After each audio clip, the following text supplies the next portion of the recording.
مسیح میں یہ گانگت ہمارے نسلی پس منظر، سماجی حیثیت، جنس یا نسل، جب ہم ایماندار بنتے ہیں تو ہمیں ایک خاندان کے رکن کے طور پر کام کرنا ہے۔ میں مشل ہوں۔ اس خط کے اگلے سلسلے میں ہم اس مسئلے کو واضح طور پر دیکھتے ہیں جسے پولس رسول ایشیائی کلیسیاؤں میں مخاطب کر رہا تھا، اور یہ بات بالکل واضح ہو جاتی ہے کہ یہودی ایمانداروں کو غیر قوموں کے ایمانداروں کو مسیح میں برابری کے طور پر قبول کرنا مشکل تھا، اور اس کے علاوہ ایسا لگتا ہے کہ غیر قوموں کے ایماندار اسے قبول کر رہے تھے اس ثانوی حیثیت کو قبول کرنے میں، اور اس طرح ہم دیکھتے ہیں کہ پالوس فوراً یہاں اسے کیسے مخاطب کرتا ہے۔ افسیوں باب 2 آیت 11 دیکھیں وہ کیا کہتا ہے۔ پس یاد کرو کہ تم جو جسم کے روح سے غیر قوم والے ہو۔ اب کوئی سوال نہیں کہ وہ کس سے بات کر رہا ہے، وہ براہ راست انہیں مخاطب کرتا ہے، اور وہ لوگ جو جسم میں ہاتھ کے کیے ہوئے ختنے کے سبب سے مختون کہلاتے ہیں، تم کو نامختوم کہتے ہیں۔ وہ یہودیوں اور غیر قوموں کے درمیان واضح طور پر فرق کی بات کر رہا ہے۔ اگلے زمانے میں مسیح سے جدا اور اسرائیل کی سلطنت سے خارج اور وعدوں کے عہدوں سے ناواقف اور نا امید اور دنیا میں خدا سے جدا تھے۔ یہاں پولس جس چیز کی طرف اشارہ کر رہا ہے وہ یہ ہے کہ خدا کے شاندار فضل میں اس نے نیچے پہنچ کر ابراہیم کو چنا جو یہودی نہیں تھا، لیکن اس نے ابراہیم کو بت پرست دنیا سے چنا اور اس سے وعدہ کیا کہ وہ اسے ایک سرزمین دینے والا ہے، اسے ایک بیج دینے جا رہا ہے، وہ بنی اسرائیل قوم ہے، اور ایک خاص برکت، اور وہ خاص برکت تمام لوگوں کے لیے یسوع مسیح میں ہوگی، جسے ہم ابراہیمی عہد کہتے ہیں۔ یہ وہ چیز تھی جسے غیر قومیں کچھ نہیں سمجھتی تھیں اور کچھ بھی نہیں سمجھتی، دوسری غیر قومیں جو اس وقت موجود تھیں، اور یقیناً وہ موسیٰ کے عہد کو نہیں سمجھتے تھے۔ یہ تب ہوا جب خدا کوہ سینا پر آگ کے شعلے میں بنی اسرائیل پر ظاہر ہوا اور انکشاف کیا کہ وہ کون تھا، اور 10 احکام دیے۔ یہ پیغام غیر قوموں کے پاس نہیں آیا تھا، یہ بنی اسرائیل کے پاس آیا، اور اس لیے انہوں نے وعدہ کے عہد کو نہیں سمجھا۔ وہ عہد و پیمان سے خارج سمجھتے تھے کیونکہ یہ ان کو نہیں دیا گیا تھا۔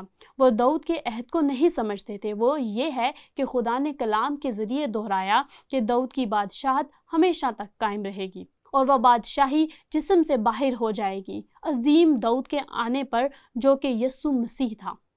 اور اس طرح جب پالوس یہاں کہتا ہے تم دنیا میں امید کے بغیر اور خدا کے بغیر وعدے کے عہد میں پردیسی تھے، وہ اس حیثیت کے بارے میں بات کرتا ہے کہ غیر قوموں کو یہ موقع نہیں ملا تھا۔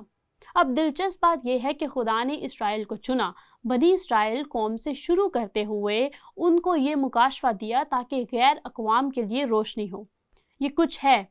ویسے یہودی اور اسرائیل دیکھنے سے محروم ہو گئے کیونکہ خدا نے واقعی انہیں پہلی جگہ چنا۔ خاص ہونا نہیں بلکہ اس تاریکی کے دنیا میں روشنی بننا ہے۔ تو ہم میں سے جو غیر قومیں تھیں وہ یسوع کو جان سکتے تھے۔ اس لیے پالوس یہاں ایشیا میں ان کلیسیاؤں میں ایک بہت ہی اہم مسئلے کو حل کر رہا ہے، لیکن پھر وہ کہتا ہے یہاں غیر قوموں کے طور پر خوشخبری ہے، مگر تم جو پہلے دور تھے اب یسوع مسیح میں مسیح کے خون کے سبب سے نزدیک ہو گئے ہو۔ اور اس محاورے سے بہت دور کا سیدھا مطلب ہے کہ وہ کوہ سینا کا تجربہ نہیں کر رہے تھے، وہ خدا کی حضوری کا تجربہ نہیں کر رہے تھے جب خدا نے خود کو اسرائیل پر ظاہر کیا، لیکن یسوع مسیح کے آنے کے ذریعے جو وعدہ ابراہیم کے لیے کیا گیا تھا وہ یسوع مسیح کے خون کے ذریعے نزدیک لائے گئے ہیں۔ بس پالوس جاری رکھتا ہے اور اس بار وہ یہودیوں اور غیر قوموں دونوں کو مخاطب کرتا ہے، اور اس نے آ کر تمہیں جو ڈرتے تھے صلح کی خوشخبری دی۔ یہ آپ کے لیے جو غیر اقوام ہیں بہت دور، جیسا کہ یہ خدا کے مکاشفہ سے تھا جو اسرائیل پر ظاہر ہوا، اور اس نے آ کر انہیں جو نزدیک تھے صلح کی خوشخبری دی، کیونکہ صرف اس کے لیے کہ خدا نے اپنے آپ کو کوہ سینا پر ظاہر کیا اس کا مطلب یہ نہیں تھا کہ وہ واقعی ایماندار تھے اور ہمیشہ کی زندگی پاتے تھے۔ جسم میں ختنہ کے باوجود ان کے دلوں کا ختنہ نہیں ہوا تھا، اور اسی طرح پالوس کہتا ہے کیونکہ اس کے وسیلہ سے ہم دونوں یہودی اور غیر قوم کی ہی روح میں باپ کے پاس رسائی ہوتی ہے۔ تو آپ دیکھ سکتے ہیں کہ پالوس اس خط میں اس بات کی وضاحت کر رہا ہے کہ ایشیا کی کلیسیاؤں میں اصل مسئلہ کیا تھا، اور وہ باب 2 آیت 19 میں اس شاندار نتیجے پر پہنچتا ہے: ہم مسیح میں ایک ہیں۔ بس اب تم پردیسی اور مسافر نہیں رہے، یعنی غیر یہودیوں، بلکہ مقدسوں کے ہم وطن اور خدا کے گھر کے ہو گئے، اور رسولوں اور نبیوں کی نیو پر، جس کے کونے کے سرے کا پتھر خود مسیح یسوع ہے، تعمیر کیے گئے ہو۔ مسیح میں غیر قوم ہوتے ہوئے کسی کو یہ بتانے نہ دیں کہ آپ مسیح کے بدن میں بہت اہم نہیں ہیں۔ یہاں اس لحاظ سے برابری ہے کہ آپ کون ہیں، اور اس طرح پالوس نے یہ کہہ کر اس نقطے پر زور دیا: اس میں وہ مسیح میں ہیں۔ ایک بار پھر یاد رکھیں کہ اس خط میں آپ اس میں یسوع مسیح کا حوالہ دیتے ہوئے دیکھیں گے۔ اسی میں ہر ایک عمارت مل کر کہ خداوند میں ایک پاک مقدس بنتا جاتا ہے، اور تم بھی اسی میں باہم تعمیر کیے جاتے ہو تاکہ روح میں خدا کا مسکن بنو۔ تو یہاں ہم دیکھتے ہیں کہ پالوس نے گلاطیوں کے خط میں کیا واضح کیا ہے جب اس نے یہ الفاظ لکھے: نہ کوئی یہودی رہا نہ یونانی۔ دیکھیں کہ یہ اس کا نچوڑ ہے جو پالوس یہاں افسیوں کو بتا رہا ہے: نہ کوئی یہودی رہا نہ یونانی۔ جب ہم مسیح میں ہیں، نہ کوئی غلام نہ آزاد، مسیح میں نہ کوئی مرد نہ عورت، کیونکہ خدا ہمیں مسیح یسوع میں ایک دیکھتا ہے۔ کیونکہ تم سب مسیح یسوع میں ایک ہو، اور یہ دلچسپ ہے، میرے خیال میں پالوس نے یہ الفاظ غلاطیوں کے لیے کسی حد تک کھلے عام لکھے تھے، اور ہمیں مثالیں دیتا ہے کہ آپ خالی جگہ پر کر سکیں۔ مسیح میں کوئی سیاہ یا سفید نہیں، کوئی ایشیائی یا لاطینی نہیں، کوئی امریکی یا یورپی نہیں، مسیح میں کوئی امیر اور غریب نہیں، کیونکہ ہم سب مسیح میں ایک ہیں۔ اور یہ وہی ہے جو پالوس اس خط میں بات کر رہا ہے جو اس نے لکھا، ہاں افسیوں کے لیے، لیکن ایشیا کی دوسری کلیسیاؤں کے لیے۔ اطلاق کے لحاظ سے یہاں ایک بہت ہی دلچسپ سوال ہے: جب ہماری پرورش کسی خاص مذہبی ماحول میں ہوتی ہے، یا ہم کسی خاص ثقافتی ماحول میں کہہ سکتے ہیں، حکمرانی اور تعصب کا احساس پیدا کرنا آسان کیوں ہے؟ ٹھیک ہے، ہم اسے یہی افسیوں کے خط میں واضح ہوتا دیکھتے ہیں۔ یہودیوں کے ماننے والوں میں ان کی ابتدائی بلاہٹ کی وجہ سے حکمرانی کا احساس ہے۔ خدا اپنے آپ کو کوہ سینا پر ان پر ظاہر کرتا ہے، اور پطرس ایک یہودی تھا۔ در حقیقت وہ رسولوں کا رہنما بن گیا، اور خدا نے اسے یروشلم میں کلیسیا کی بنیاد رکھنے کے لیے استعمال کیا۔ لیکن 5 سال تک اس تعصب کا مسئلہ تھا، یہاں تک کہ کلیسیا قائم ہونے کے بعد اور اس کے بعد بھی، کہ خدا اسے استعمال کر رہا ہے۔ آپ کو بنیادی طور پر کہانی تو یاد ہوگی۔ کرنیلیس کیسریا میں رہتا تھا۔ وہ ایک غیر قوم تھا، لیکن وہ خدا کی تلاش میں تھا، اور خداوند کا فرشتہ اس پر ظاہر ہوا۔ اس نے اس سے کہا: تیری دعائیں اور تیری خیرات یادگاری کے لیے خدا کے حضور پہنچی، اور اس نے کہا: میں چاہتا ہوں کہ تم آدمیوں کو یافا بھیجو۔ پطرس یافا میں ہے، اور وہ گھر کی چھت پر ہے۔ وہ سو جاتا ہے۔ اس نے ایک خواب دیکھا، اور وہ دیکھتا ہے کہ ایک چادر ناپاک جانوروں کے ساتھ اترتی ہے، اور اس کا تعلق یہودی قانون سے ہے۔ اور آواز نے کہا: کھاؤ۔ اس نے کہا: میں نے کبھی کوئی حرام یا ناپاک چیز نہیں کھائی، اور ایسا 3 بار ہوا۔ اور تب خدا نے کہا: جن کو میں نے پاک ٹھہرایا ہے، تو انہیں حرام نہ کہہ۔ اور دروازے پر دستک ہوئی، اور یہ آدمی کیسریا سے اس رویا کے نتیجے میں آئے تھے، اور کرنیلیس نے دیکھی تھی۔ اور یوں پطرس کیسریا چلا گیا، اور غور کریں کہ اس نے ان آدمیوں سے اور کیسریا کے گھرانے سے کیا کہا۔ پطرس نے ان سے کہا: تم تو جانتے ہو کہ یہودی کو غیر قوم والوں سے صحبت رکھنا یا اس کے ہاں جانا ناجائز ہے، یعنی ایک غیر قوم۔ پطرس: آپ کو کس نے بلایا؟ تم سے کس نے کہا؟ اور میری اور بھی بھیڑیں ہیں جو اس بھیڑ خانہ کی نہیں، مجھے ان کو بھی لانا ضرور ہے۔ پطرس اسے بھول گیا تھا، یا اسے سنا نہیں تھا، اور 5 سال تک ایماندار بننے کے بعد بھی اسے یقین نہیں آیا کہ غیر قوموں کو بچایا جا سکتا ہے۔ پطرس رسول جیسے آدمی میں یہ تعصب کی طاقت ہے۔ تم تو جانتے ہو کہ یہودی کو غیر قوم والوں سے صحبت رکھنا یا اس کے ہاں جانا ناجائز ہے۔